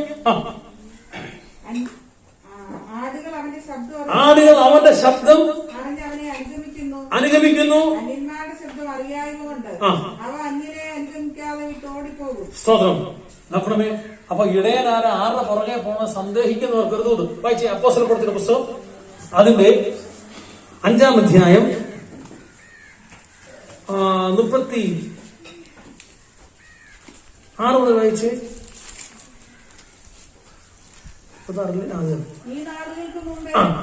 അതായത് 1-ാം നൂറ്റാണ്ടിൽ ദൈവസഭ ആരംഭിച്ചു. ദൈവസഭയിലേക്ക് ഉണർവിന്റെ കാലത്ത് ഒരു വലിയ കുത്തൊഴുക്കുണ്ടായി. ആളുകളെല്ലാം ദൈവമക്കളുടെ അല്ലെങ്കിൽ അപ്പോസ്തലന്മാരുടെ പുറകെ ഓടുക.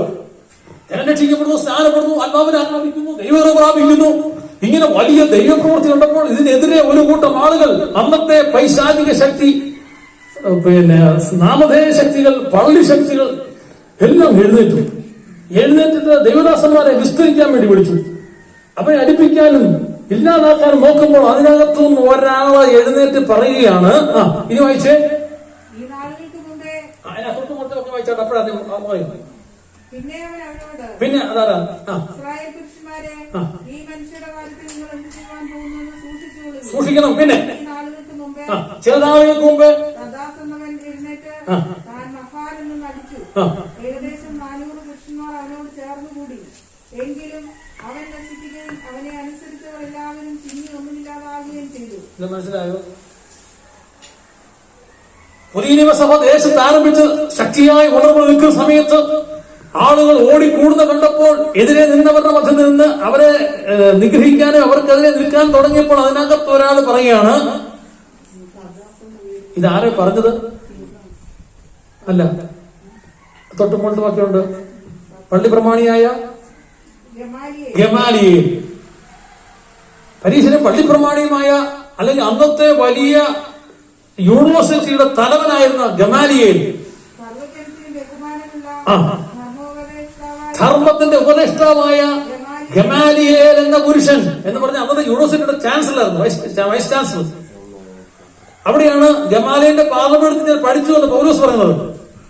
ആ യൂണിവേഴ്സിറ്റിയുടെ പ്രിൻസിപ്പാൾ അല്ലെങ്കിൽ അതിന്റെ ഏറ്റവും വലിയ ആള് അദ്ദേഹം പറയാണ്, ചില നാളുകൾക്ക് മുമ്പ് എന്ത് സംഭവിച്ചു?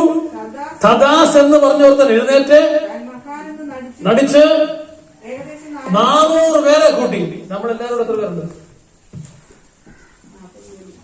ഇവിടുത്തെ എല്ലാ ശാസ്ത്രത്തെ എല്ലാ വിശ്വാസവും കൂടെ ഉണ്ടോ? എവിടാ? നമ്മൾ ഇവിടുത്തെ ഈ ശാസ്ത്രം കുറക്കട വെച്ച് ഇവിടെ കൂട്ടിച്ചാൽ എത്രയില്ല. പക്ഷെ ഈ തദാസ് എന്ന് പറഞ്ഞവന്റെ കൂടെ എത്ര എണ്ണമായി കൂടുതൽ. അതുകൊണ്ട് കാര്യം ഓർത്തോണം, ശരിയല്ലാത്തവരെല്ലാം പുറകെ ഒത്തിരി പേര് കൂടാൻ. അവിടെ എന്നിട്ട് എന്ത് പറ്റി? വലിയ ഉണർവും ചാട്ടവും ബഹളമൊക്കെ ആയിരുന്നു, വലിയ പ്രസംഗമൊക്കെ ആയിരുന്നു അവിടെ. എന്നാൽ അല്പം കഴിഞ്ഞപ്പോൾ എന്താ സംഭവിച്ചത്? അവൻ നശിച്ചു. അവനെ അനുഗമിച്ചവരെല്ലാം അനുസരിച്ചവരെല്ലാവരും ചിന്നി ഒന്നുമില്ലാത്തവരായി മാറി. കർത്താവ്, ഞാൻ നല്ല ഇടയനാണ്. തദാസ് എന്ന് പറഞ്ഞതിന് ഇടയനായി വന്ന ജനങ്ങളെ കൂട്ടിയെങ്കിലും തദാസും ഉണ്ടായില്ല, കൂടെ പോയവരുമില്ല. എന്നാൽ ഇന്നേക്ക് 2000-ൽ പരം വർഷങ്ങൾക്ക് മുമ്പ് കർത്താവ് ഭൂമിയിലേക്ക് വന്ന് തന്നെ സഭ സ്ഥാപിച്ചു. ഇന്ന് അക്ഷരീയമായി കർത്താവ് ഭൂമിയില്ലെങ്കിൽ ഇന്ന് ദൈവസഭ ദേശങ്ങളിലുണ്ട്. സ്തോത്രം. കാരണം നല്ലിടയനായതുകൊണ്ടാണ്. മാത്രമല്ല അവരെന്ത് ചെയ്യുന്നു? തന്റെ ജനത്തിന് വേണ്ടി ജീവൻ കൊടുക്കുന്ന, അവർക്ക് മുൻപേ നടക്കുന്ന, അവരെ പേര് ചൊല്ലി വിളിക്കുന്ന നല്ലിടയനായതുകൊണ്ടാണ്. ഞാൻ അതുകൊണ്ട് കർത്താവിന്റെ പറയാവുന്നത്. ഞാൻ പോകാവുന്നിടത്തെല്ലാം പോയത്, പതിനയ്ക്കും കൂതാശയ്ക്കും മണിയടിക്കാൻ എല്ലാം നടന്നതാണ്. പക്ഷെ അവിടെ ഒന്നും കിട്ടാത്തത് ഹല്ലേലൂയ ദൈവിക സമാധാന സന്തോഷവും കർത്താവ് നൽകിയതുകൊണ്ട്, അവൻ എനിക്ക് മുൻപായി നടന്നതുകൊണ്ട്, എന്റെ പേര് ചൊല്ലി വിളിച്ചതുകൊണ്ടാണ് ഞാൻ അവന് പിന്നാലെ ഇറങ്ങി തിരിച്ചത്. അങ്ങനെ ഇറങ്ങിയവർക്കായി സ്തോത്രം. ഹല്ലേലൂയ. ഒന്ന് ഓർത്തു നോക്കിയേ, എന്റെ ഇടയൻ, അവൻ എന്നെ അറിയാവോ? എനിക്ക് അവനെ അറിയാവോ? ഓക്കെ, അടുത്ത 4-5 വാക്യം വായിച്ച യോഹന്നാൻ സുവിശേഷം 4-5 വാക്യങ്ങൾ. 4-5 വായിച്ചത്. അപ്പോ ഈ 10-ാം അധ്യായത്തിന്റെ 10-ാമത്തെ വാക്യം വായിച്ച്, മോഷ്ടിക്കുവാനും അറുക്കുവാനും മുടിക്കുവാനും അല്ലാതെ കള്ളൻ വരുന്നില്ല. അപ്പൊ ശരിയായി ഇടയനല്ലാത്തവനെല്ലാം ആരാ? കള്ളൻ. എന്തിനാ വരുന്നത്? മോഷ്ടിക്കും, പിന്നെ അറുക്കും, പിന്നെ മുടിക്കും. പ്രത്യേകിച്ച് വിശദീകരണമൊന്നും വേണ്ടല്ലോ. അപ്പൊ നല്ലിടയൻ എന്ത് ചെയ്തില്ല? അറുക്കത്തില്ല, മുടിക്കത്തില്ല, മോഷ്ടിക്കത്തില്ല. സ്തോത്രം, സ്തോത്രം.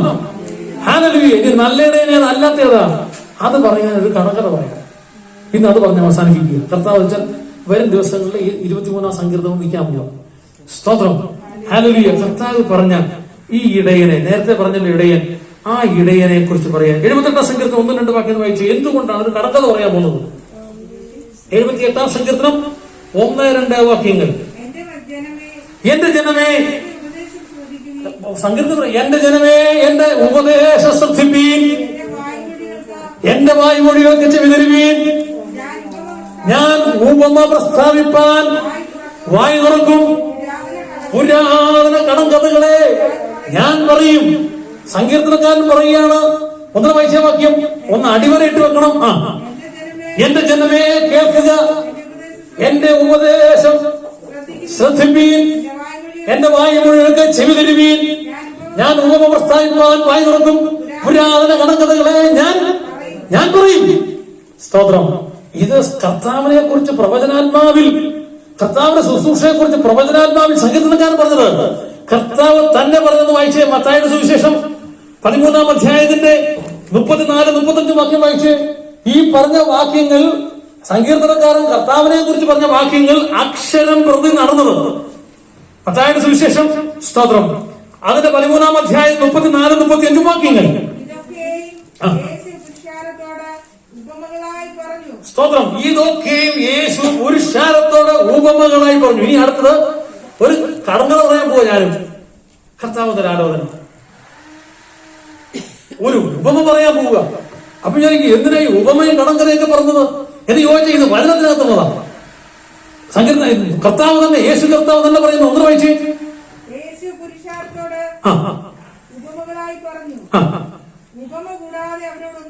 ഒന്നും പറഞ്ഞില്ല. പറഞ്ഞതെല്ലാം എന്ത് പറഞ്ഞുള്ളൂ? ചിലരെല്ലാം ദ്വയാർത്ഥം വെച്ചാ പറയുന്നത്. സ്തോത്രം. മറ്റു രീതിയിൽ പറയുമ്പോൾ കർത്താവ് അങ്ങനെ വളച്ചു കെട്ടിയും തിരിച്ചു മറിച്ചെന്നല്ല, എല്ലാം ഉപമകളായി സ്പഷ്ടമായി തെളിയുന്ന വിശദീകരണം കൊടുത്ത് പറയുക. ഉപമകളെ സംസാരിച്ചു. പിന്നെ ഞാൻ ഉപമ പ്രസ്താവിപ്പാൻ വായ് തുറക്കും, ലോകസ്ഥാപനം മുതൽ എന്ന് പ്രവാചകൻ പറഞ്ഞു. എവിടെ പറഞ്ഞു? 78-ാം സങ്കീർത്തനത്തിൽ പറഞ്ഞ കാര്യമായി പറയുന്നത്. അല്ല, മനസ്സിലായോ? 78-ാം സങ്കീർത്തനത്തിൽ യേശു കർത്താവ് ഭൂമിയിൽ വരുമ്പോൾ ഉപമ പറയുമെന്ന് പറഞ്ഞതിനെ കർത്താവ് എടുത്തു പറയുകയാണ്. ഒന്ന് വായിച്ചേ. ഞാൻ ഉപമ പ്രസ്താവിക്കുവാൻ വായ് തുറക്കും, ലോകസ്ഥാപനം മുതൽ. പിന്നെ മതി മതി മതി ഒക്കെ അവർ ഞാൻ ഉപമ പ്രസ്താവിക്കും. പ്രവാചകൻ പറഞ്ഞതെല്ലാം സംഭവിക്കും. അങ്ങനെ ഇങ്ങനെ ഉപമ വായിച്ച് നമുക്ക് ഈ പ്രബോധനം അവസാനിപ്പിക്കാം. എടുത്താൽ യഹസ്കേൽ പ്രവാചക പുസ്തകം. പക്ഷെ നീണ്ട കാര്യമാണ്, നമുക്ക് പ്രാർത്ഥിച്ച് സ്തോത്രത്തോടെ ഇരിക്കാം. പക്ഷെ അതിന് മുമ്പ് ഒരു കാര്യം ഒന്ന് പറഞ്ഞിട്ടുണ്ടല്ലേ. ഹല്ലേലൂയ, സ്തോത്രം. എന്ത് ചെയ്യുന്നറിയാം? ഒന്ന് വായിച്ച് അതിങ്ങനെ അടുത്ത വായിക്കും. എഫേസ് ലേഖനം 6-ാം അധ്യായം 18 മുതൽ 20 വാക്യം വായിച്ചു. എഫേസ് ലേഖനം 6-ന്റെ 18 മുതൽ 20 വരെ. സകല പ്രാർത്ഥനയാലും യാചനയാലും ഏതു നേരത്തും. സ്തോത്രം. ദൈവജനത്തിന് പരിശുദ്ധാത്മാവ് നൽകുന്ന ഒരു നിയോഗം, ഒരു ആലോചനയാണ്. ഏതു നേരത്തും ആത്മാവിൽ പ്രാർത്ഥിച്ചും അതിനായിട്ട് ജാഗരിച്ചും സകല വിശുദ്ധന്മാർക്കും എനിക്കും വേണ്ടി മതി. ഇടയന് വേണ്ടി പ്രാർത്ഥിച്ചോളാൻ. ഞങ്ങളുടെ ഇടയൻ വന്ന് പ്രസംഗിച്ച ഒരു സ്തോത്രം, ഹല്ലേലൂയ, ഗ്ലോറി എന്ന് പറഞ്ഞ് പൊക്കളയല്ലേ. എന്താ വേണം? എന്നാ വേണം? ഇടയന് വേണ്ടി പ്രാർത്ഥിക്കണം. സ്തോത്രം. എങ്ങനെ വേണം? പ്രിയമുള്ളവരെ, നന്നായിട്ട് ഒരു വചന ശുശ്രൂഷ നടക്കണമെങ്കിൽ എന്ത് ചെയ്യണം? ദൈവദാസന് വേണ്ടി പ്രാർത്ഥിക്കണം, ഇടയന് വേണ്ടി പ്രാർത്ഥിക്കണം. അവിടെ പറയാണ്, ഒന്ന് വായിച്ചേ. സകല പ്രാർത്ഥന. എങ്ങനെ? സകല പ്രാർത്ഥനയിലും എന്ന് പറഞ്ഞാൽ സാധാരണ പ്രാർത്ഥനയിലും, പ്രാർത്ഥനയിലും, ഒറ്റ പ്രാർത്ഥനയിലും, ഉപവാസ പ്രാർത്ഥനയിലും എല്ലാം. എന്നിട്ടോ ഏത് നേരത്തും, സമയ വ്യത്യാസം കൂടാതെ ഏത് നേരത്തും ആത്മാവിൽ പ്രാർത്ഥിക്കണം. ആത്മാവിൽ. അപ്പൊ വണ്ടി ഓടിക്കുമ്പോൾ എന്ത് ചെയ്യണം?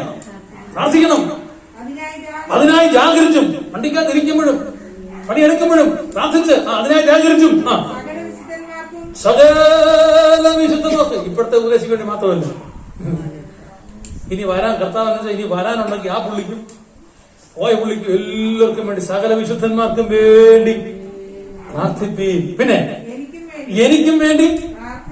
അതെ, എനിക്ക് വേണ്ടി പ്രാർത്ഥിച്ചാൽ നിങ്ങൾ ഇവിടെ വന്നപ്പോ പ്രാർത്ഥിച്ചത് എന്താണ്? വീട്ടിൽ നിന്ന് പ്രാർത്ഥിച്ചാണ്. അത് കയ്യിൽ ചേർന്നല്ല. പൗലോസ് എനിക്ക് വേണ്ടി. പൗലോസ് കണ്ണ് അടച്ചാ വെളിപ്പാടാ, കണ്ണ് തുറന്നാ വെളിപ്പാടാ. നടന്ന പോലെ വെയിൽ തട്ടിയല്ല, രോഗി സൗഖ്യമാകുന്ന പൗലോസ് എനിക്ക് വേണ്ടി. അങ്ങനെയാണെങ്കിൽ അത്രയും കൃപയും കൃപാവലുള്ള പൗലോസിന് വേണ്ടി പ്രാർത്ഥന ആവശ്യമുണ്ടെങ്കിൽ ഈ എളിയവന്റെ കാര്യം തോന്നും. എനിക്ക് വേണ്ടി. പിന്നെ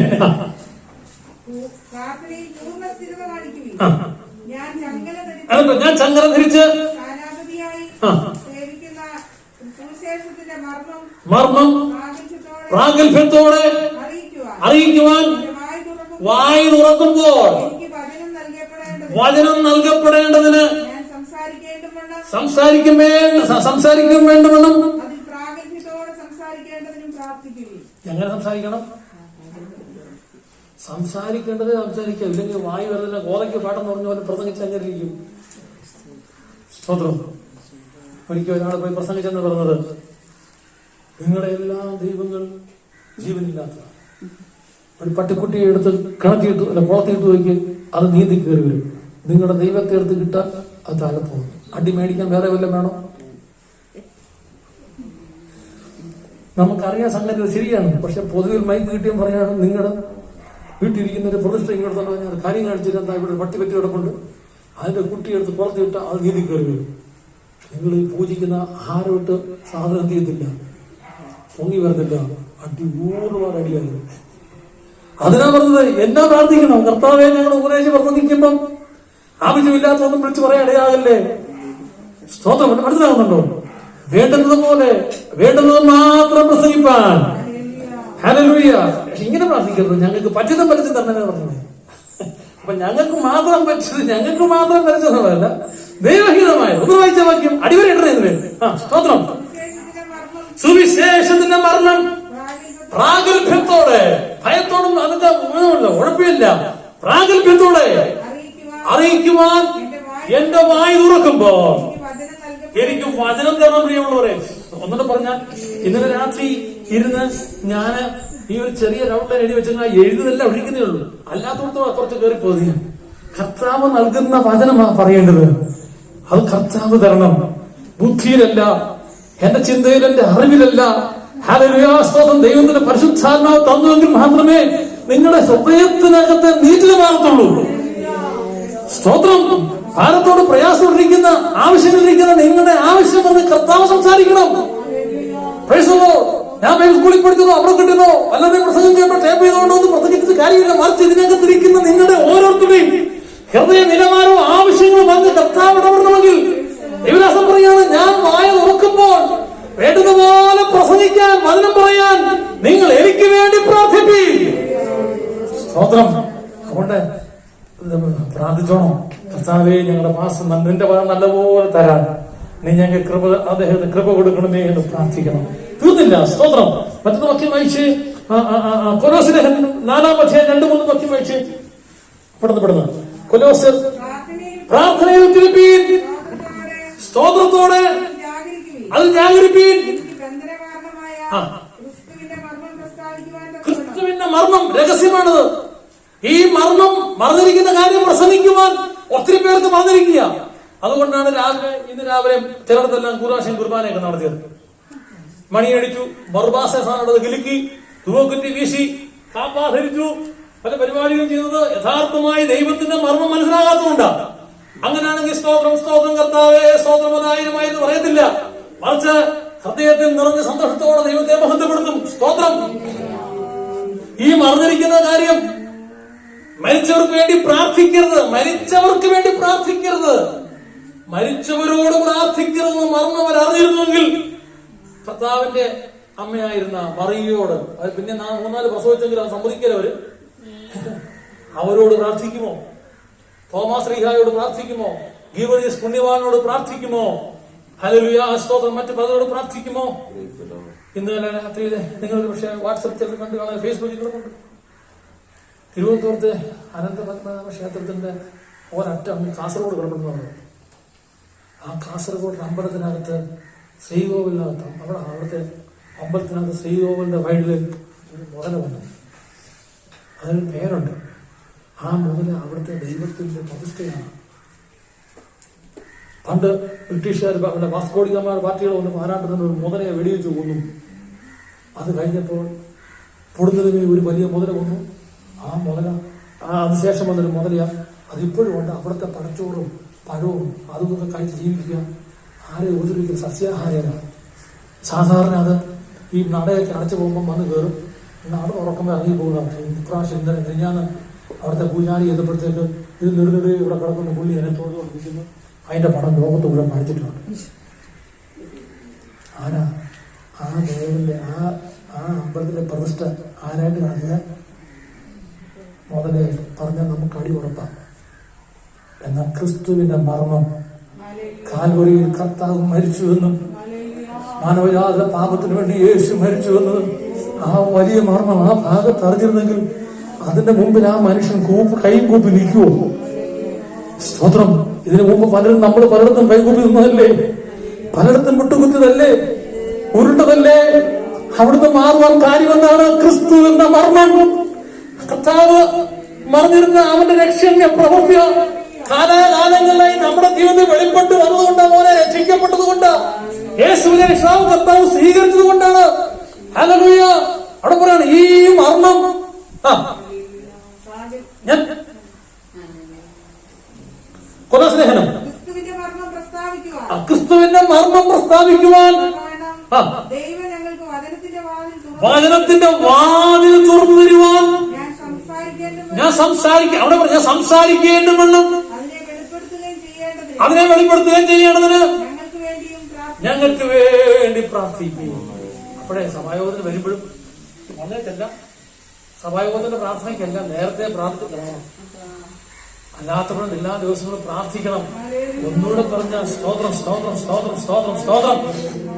അത് ഞങ്ങൾ കർത്താവേ, ദാസനെ ഞങ്ങൾക്ക് വചനം തരുവാൻ കൊണ്ട് പ്രാർത്ഥിക്കണമേ. ഇനി 1 തെസ്സലോനി 5:12 വായിച്ച്. 1 തെസ്സലോനി 5:12-13.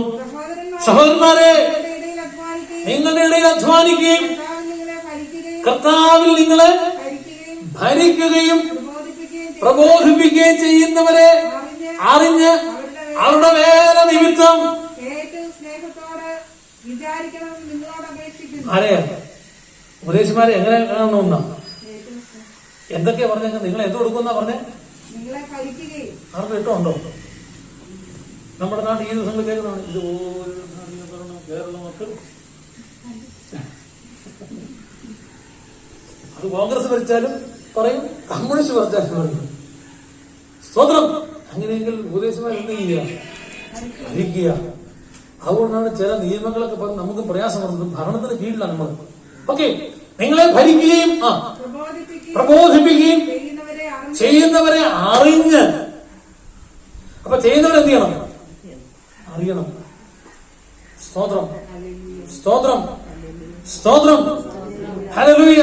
അറിഞ്ഞ് അവരുടെ വേല നിമിത്തം ഏറ്റവും സ്നേഹത്തോടെ വിചാരിക്കണം. അല്ലെ, ഈ ഒന്നുകൊണ്ട് മക്കൾ കടക്കുന്നില്ല, മറിച്ച് ഉദാഹരണത്തിൽ പോലുള്ള സമയം മുന്നോട്ട് പോകുന്നത് വായിച്ച ഏകസ്കേൽ പ്രവാചക പുസ്തകം. അതുകൊണ്ട് വചനം പറയുമ്പോൾ സ്തോത്രത്തിൽ ജാഗരിച്ചാട്ടെ, വചനം ശരിയായി പ്രസംഗിക്കുവാൻ വേണ്ടി പ്രാർത്ഥിച്ചാട്ടെ. സ്തോത്രം. ഏകസ്കേൽ പ്രവാചക പുസ്തകം മറ്റൊരു കടങ്കഥ പറഞ്ഞ് അവസാനിപ്പിക്കാം. 17-ാം അധ്യായം 1 മുതൽ വായിച്ചാട്ടെ. ഏകസ്കേൽ പ്രവാചക പുസ്തകം 17-ാം അധ്യായം 1 മുതൽ. എല്ലാവരും ഉണ്ടോ? ഒന്നിടത്ത് വെച്ച് അവിടെ നമ്മൾ വായിച്ച യോഹന്നാന്റെ സുവിശേഷം 10-ാം അധ്യായത്തിന്റെ ബാക്കി പത്രമാണത്. കർത്താവ് പറഞ്ഞു, ഞാൻ നല്ലിടയൻ വന്ന് നിങ്ങൾക്ക് വേണ്ടി ജീവനെ തരുമ്പോ, മുമ്പിൽ നടന്ന് പേര് വിളിച്ച് കൊണ്ടു നടക്കുമ്പോ, നിങ്ങളെ വിളിച്ചിറക്കിയിട്ട് കളഞ്ഞിട്ട് പോകുന്നതല്ല. അങ്ങനെ വരുമ്പോൾ മറ്റൊരു ഇടയനെ കുറിച്ച് ഈ പറയുന്നത് വായിച്ചു. മനുഷ്യപുത്ര, യഗസ്കേൽ പുരോഹിതനോട് അല്ലെങ്കിൽ പ്രവാചകനോട് ദൈവത്തിന്റെ ആത്മാവ്, നീ ഇസ്രായേൽ ഗ്രഹത്തോട് കുടുംബത്തോട് ഒരു കടങ്കഥ. സ്തോത്രം. നമ്മൾ എന്താ പറഞ്ഞ നേരത്തെ? കർത്താവ് ഞാൻ പുരാതന കടങ്കഥകളെ പറയാൻ വായി തുറക്കുന്ന. ഇവിടെ പറഞ്ഞു ഞാൻ ഒരു കടങ്കഥ പറയാൻ പോവുക. നമ്മുടെ നാട്ടിൽ കടങ്കഥ, ഒരു കടങ്കഥ. എന്താ കടങ്കഥ? ഞെട്ടില്ല. അതെ, മുറ്റത്തെ മുല്ലയ്ക്ക് അല്ല, മുറ്റത്തെ ചെപ്പിന്. അത് കടങ്കഥയാണ്. സ്തോത്രം. എന്ന് പറഞ്ഞ പോലെ ഇവിടെ കടങ്കഥ പറയാണ്.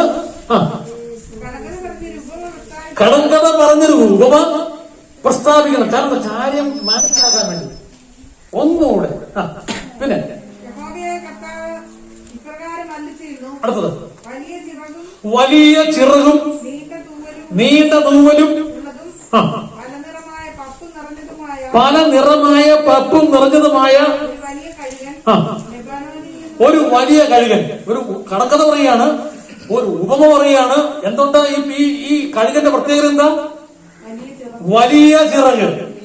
ഒന്നുകൂടെ പറഞ്ഞ ഈ ഹോളിനകത്ത് ഒക്കാത്ത പോലത്തെ വലിയ. പിന്നെയോ അതിന്റെ തൂവലും നീണ്ട തൂവലും. കഴുകൻ അതുപോലെ പല നിറമായ പപ്പ്, ഒരു നിറമല്ല, ആ കഴുകന് പല നിറമുണ്ടായിരുന്നു. അങ്ങനെ ഒരു കഴുകൻ ഇനി ശ്രദ്ധിച്ച് കേട്ടെങ്കിലേ അതിനകത്ത് പറയുന്നത് ലെബനോൻ പർവ്വതങ്ങളിൽ വന്ന് ഒരു ദേവദാരുവിന്റെ ശിഖരം എടുത്തു.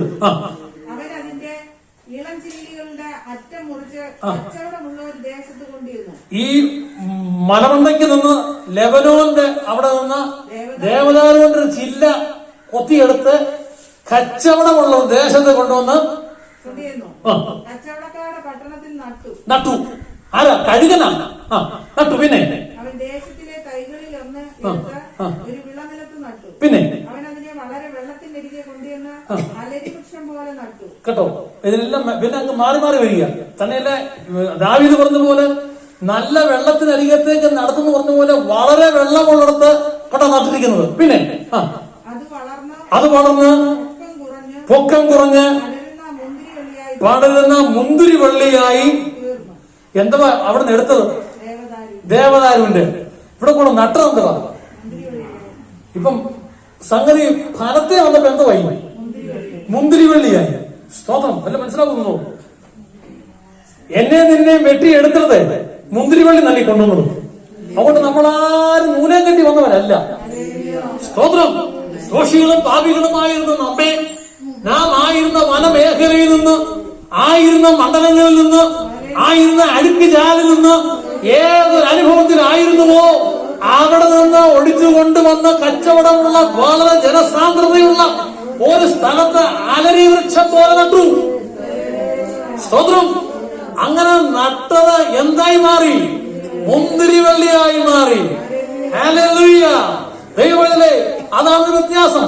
ദൈവസന്നിധി വന്നാൽ, സ്തോത്രം, കർത്താവിന്റെ അടുക്കൽ വന്നാൽ, കർത്താവിനെ കൈക്കൊണ്ടാൽ, അതുകൊണ്ട് ഒരുവനും ക്രിസ്തുവിലായാൽ പുതിയ സൃഷ്ടി, പഴയതെല്ലാം കഴിഞ്ഞു. പണ്ടത്തെ ഇടപാടില്ല. പിന്നെ അടുത്തത് അന്വേഷണം നട്ടു. പിന്നെ അതിന്റെ വള്ളി എന്നിട്ട് പറയാണ്, ഇങ്ങനെ നട്ടപ്പോൾ ഇതിന്റെ വള്ളി അവങ്കിലേക്ക്, നട്ടവന്റെ അടുക്കിലേക്ക് തിരിയേണ്ടതും അതിന്റെ വേര് അവൻ ഈ നട്ടവന് കീഴ്പ്പെടേണ്ടതുമായിരുന്നു. പിന്നെ കൊമ്പുകളെ പുറപ്പെടുവിച്ച് ചില്ലികളെ നീട്ടുകയും ചെയ്തു. അങ്ങനെ എന്തൊക്കെ ചെയ്തു? ഇത് വളർന്നു, ചില്ലികളെ നീട്ടി ഫലം പുറപ്പെടുവിക്കാറായപ്പോ, ശ്രദ്ധിക്കണേ, അത് ഭയങ്കര ഫലം കൊടുക്കാറായപ്പോൾ ആര് വന്നു?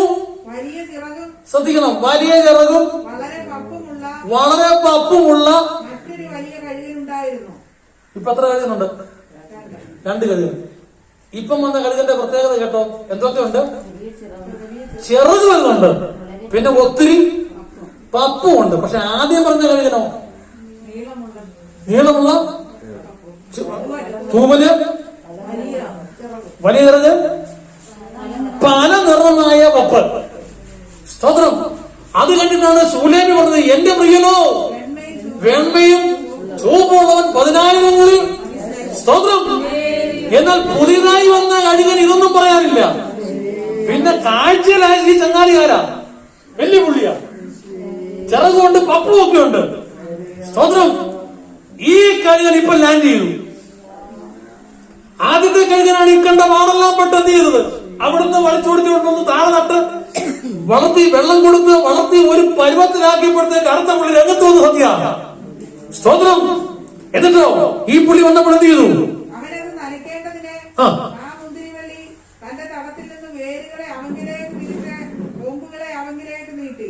നല്ല കാര്യമുണ്ട്. ഇപ്പം വന്ന ഈ കഴുകനാൽ നനയ്ക്കപ്പെടേണ്ടതിന് കൊമ്പും വേരും അങ്ങോട്ട് നീട്ടിക്കൊടുക്കേണ്ട വല്ല കാര്യമുണ്ട്. സ്തോത്രം. ആരുണ്ടായിരുന്നു? നട്ട കഴുകനുണ്ടായിരുന്നു. എടാ, നട്ട കഴുകനാ നിന്നെ ഈ പരുവത്തിലാക്കിയത്. ഫലം എടുക്കാറായപ്പോഴത്തേക്ക് ആര് വന്നു? ഈ നേരത്തെ പറഞ്ഞ വാതിൽക്കൂടെ അല്ലാതെ വന്ന് പൊളിച്ച് കയറിയവൻ അകത്ത് കയറി. ഈ പുള്ളിയെ കണ്ടപ്പോഴത്തേക്ക് നോക്കി പറഞ്ഞ ഞങ്ങളുടെ പുള്ളിയെപ്പോലെ തന്നെ വലിയ ചിറകൊക്കെ, പിന്നെ ഒത്തിരി പപ്പും. എന്താ എന്ത് ചെയ്തേക്കാം? വേരും കൊമ്പും അങ്ങോട്ട് നീട്ടിക്കൊടുത്തു. അങ്ങോട്ട് കിട്ടാത്ത താമസം എന്താ കൊടുത്തു പോലെ കൊമ്പുകളെ പുറപ്പെടുവിച്ച് ഫലം കായ്ക്കുവാനും നല്ല മുന്തിരിവള്ളിയായി തീരുവാനും തക്കവണ്ണം അതിനെ വളരെ വെള്ളത്തിനരികെ നല്ല നിലത്ത് നട്ടിരുന്നു. സ്തോത്രം. എന്തിനാ നമ്മളെ നട്ടെ? എന്തിനാ നട്ടെ? എങ്ങനെ? ഈ പറഞ്ഞ എല്ലാത്തിനെയും നിറവും മണവും വിദ്യാഭ്യാസവും സൗകര്യവും ഇതൊന്നും നോക്കിയിട്ടല്ല അവിടെ വിളിച്ചോണ്ട് വന്നേ. ഇവിടെ ഒഴിച്ചോണ്ട് വന്ന് നട്ടത് പഴയ അനുഭവത്തിലേക്കല്ല, മറിച്ച് എന്തിനായിരുന്നു? ഫലം കായ്ക്കണം. അങ്ങനെയെങ്കിൽ സ്നാനപ്പെടുത്തുന്ന നാളായി എന്തോരം ഫലം കായ്ച്ചു. സ്തോത്രം, സ്തോത്രം. എന്തിനാ നട്ടെ? എന്തിനാ നമ്മെ വിശ്വാസം കൊടുക്കുന്നത്? എന്തിനാ കർത്താവ് വീണ്ടെടുത്തത്? ശ്രദ്ധിക്കുന്നുണ്ടോ? ആരും മയങ്ങാനുണ്ട് കേട്ടോ. സ്തോത്രം, സ്തോത്രം. ഫലം കായ്ക്കുവാൻ, ഫലം കിട്ടുവാൻ കർത്താവ് നോക്കിയപ്പോൾ അവിടെ നിങ്ങൾ ആ വാക്യം മാത്രം വായിച്ചേ. കൊമ്പുകളെ പുറപ്പെടുവിച്ച് ഫലം കായ്ക്കുവാനും നല്ല മുന്തിരിവള്ളിയായി തീരുവാനും തക്കവണ്ണം അതിനെ വളരെ വെള്ളത്തിനരികെ നട്ടു, നല്ല നിലം നട്ടിരുന്നു. ഇങ്ങനെ നട്ടപ്പോൾ, ഒത്തിരി വെള്ളം കിടന്ന് നട്ടപ്പോൾ എന്നിട്ട് അത് വാടിപ്പോകത്തക്കവണ്ണം, അതിന് തളിർത്ത ഇലകളൊക്കെയും വാടിപ്പോകത്തക്കവണ്ണം അവനതിന്റെ വേരുകളെ മാന്തുകയും കായ് പറിച്ചു കളയുകയും ചെയ്യുകയില്ലയോ? ആദ്യത്തെ കഴുത വല്ലച്ചാറി ഫലം കായ്ക്കാൻ വേണ്ടി ആവോളം കഷ്ടപ്പെടുക. വളരെ വെള്ളത്തിനരികെ നട്ടതാ. ആ വെള്ളം